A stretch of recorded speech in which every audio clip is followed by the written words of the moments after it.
இந்தியாவில் யாருமே படிக்க மாட்டாங்களா மூணாவது மொழி? நம்ம பிள்ளை மட்டும் மூணாவது மொழி படிக்கணுமா? அஞ்சாவது படிக்கிற பிள்ளைக்கு ஸ்பானிஷ் சொல்லிக் கொடுக்குறோமா? பிரெஞ்சு சொல்லிக் கொடுக்குறோமா? அந்த புள்ள தெரிஞ்சுக்க வேண்டியது பாடத்தை தான், மொழி இல்லை. பீகார்ல இருந்து டேபிள் துடைக்க வந்தான்ல, இந்தியாவில் யாருமே படிக்க மாட்டாங்களா மூணாவது மொழி? நம்ம பிள்ளை மட்டும் மூணாவது மொழி படிக்கணுமா? நான் எளிதாக புரிய சொல்றேன். பெண்கள் இவ்வளவு பேர் கூடி இருக்கீங்க. நம்ம படிப்பை ஆரம்பிச்சது 100 வருஷத்துக்கு முன்னாடி. 100 வருஷத்துக்கு முன்னாடி கொண்டு போய் சின்ன பள்ளிக்கூடத்தில் விட்ட பொழுது நமக்கு படிப்பு 2 தான். என்ன பாடம்? ஒன்று தமிழ், கீழே மண்ணை கொட்டி ஆனா ஆவனான்னு எழுதுறது.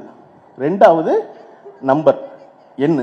அதனால தான் எண்ணும் எழுத்தும் கண்ணன தகும்னா 2 தான் படித்தோம். புள்ள 5வது வரையும் 12 வயசு வரைக்கும் நம்பரும் லெட்டர் தான் படிச்சிச்சு, மொழியும் எண்ணும் தான் படிச்சிச்சு. இது 2 தான் படிச்சு. அதுக்கப்புறம் 12 வயசுக்கு அப்புறம் மெதுவாக வரலாறு சொல்லி கொடுத்தோம். அப்புறம் புவியியல் சொல்லிக் கொடுத்தோம், ஜாகிரபி சொல்லிக் கொடுத்தோம். அப்புறம் பௌதிகம் சொல்லிக் கொடுத்தோம், இயற்பியல் சொல்லி கொஞ்சம் கொஞ்சமாக படித்தோம் சப்ஜெக்டா. இன்னைக்கு என்ன பண்ணுறோம்? 5வது படிக்கிற பிள்ளைக்கே பிசிக்ஸ் சொல்லிக் கொடுக்குறோம், கெமிஸ்ட்ரி சொல்லிக் கொடுக்குறோம், பாட்னி சொல்லிக் கொடுக்குறோம், ஜுவாலஜி சொல்லிக் கொடுக்குறோம், ஹிஸ்ட்ரி சொல்லிக் கொடுக்குறோம், சிவிக்ஸ் சொல்லிக் கொடுக்குறோம். எல்லாமே 5வது படிக்கிற பிள்ளைக்கே இருக்கு. கரெக்டா? 5வது படிக்கிற பிள்ளைக்கு ஸ்பானிஷ் சொல்லிக் கொடுக்குறோமா? பிரெஞ்சு சொல்லிக் கொடுக்குறோமா? வங்காளம் சொல்லிக் கொடுக்குறோமா? ஏன்னா மொழி அறிவு இல்லை, பாடம் தான் அறிவு, பொருள் தான் அறிவு, சப்ஜெக்ட் தான் நாலேஜ், லாங்குவேஜ் நாலேஜ் கிடையாது. அதனால தான் இன்னைக்கு இந்த பட்ஜெட்ல நம்ம ஆர்டிபிஷியல் இன்டெலிஜென்ஸ் சொல்லிக் கொடுக்க போறோங்கிறத பிரபாகர் ராஜா எம்எல்ஏ அவர்கள் பெருமையா சொல்வதற்கான காரணம், நாங்க இன்னொரு பாடம் சொல்லிக் கொடுக்குறோம் பிள்ளைக்கு. அந்த புள்ள தெரிஞ்சுக்க வேண்டியது பாடத்தை தான், மொழி இல்லை. அந்த பாடத்தை நல்லா படிச்சா பின்னாடி அவசியம் ஏற்படும் போது புள்ள மொழியை படிச்சுக்கும். இன்னைக்கு நம்ம வீட்டில் எல்லா பிள்ளைகளும் வெளிநாட்டுக்கு போயிருக்காங்களே, உலகம் பூரா வேற வேற இடத்துக்கு, அதெல்லாம் எப்படி பேசுறான்? அங்க போனதுனால பேசுறான். அட ஒண்ணுமே வேண்டாம். பீகார்ல இருந்து இங்கே டேபிள் துடைக்க வந்தான்ல, அவங்ககிட்ட எல்லாம் நம்ம இந்தியா பேசுறோம், அவன் தானே தமிழ் பேசுறான். அவன் என்ன மும்மொழி கொள்கையில் அங்கே தமிழ் படிச்சுட்டு வந்தானா? தமிழ்நாட்டுக்கு போனா நல்லா டேபிள் துடைக்கலாம், தமிழ் தெரிஞ்சான்னு துடைப்பவன் நான் வந்தாவன்.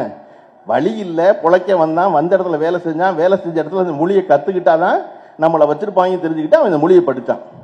சரியா? அப்படி எவனுக்கு தேவையோ அப்போ அந்த மொழியை படிக்க போறோம்.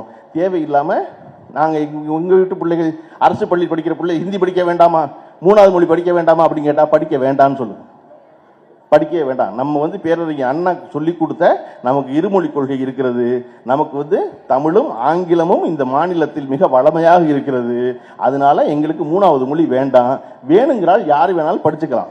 இங்க இந்தி பிரச்சார சபை இருக்கு, பிரெஞ்சு கிளாஸ் இருக்கு, யார் வேணா படிச்சுக்கலாம். பள்ளிக்கூடத்தில் ஒரு மொழியை சேர்ப்பது என்பது அந்த பிள்ளைக்கான சுமை. தேவையில்லாம ராத்திரி உட்காந்து வீட்டில் யார் சொல்லிக் கொடுப்பா அந்த பாடத்தை? எங்க போய் படிக்க அந்த புட்டத்தை? அப்ப அது தேவையில்லை. இங்க பொருள் தான் அறிவு, சப்ஜெக்ட் தான் அறிவு. ஆர்டிபிஷியல் இன்டெலிஜென்ஸ் போல, டேட்டா சயின்ஸ் போல அதை சொல்லிக் கொடுக்கறதா வழி. அதை சொல்லிக் கொடுப்பதற்கு தமிழ்நாடு அரசு இன்று தொடங்கலை.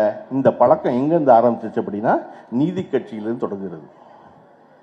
நான் இந்த திராவிட மாடல் அரசின் அனைத்து சாதனைகளையும் சொல்லி இந்த ராத்திரியை சிவராத்திரியாக்க விரும்பலை. நான் இந்த ராத்திரி 9 மணிக்கு முடிச்சு வீட்டுக்கு போகணும்னா நம்ம ஒரு சாதனையை பேசினா போதும். அதில் முக்கியமானது எல்லாருக்குமான கல்விங்கிறது.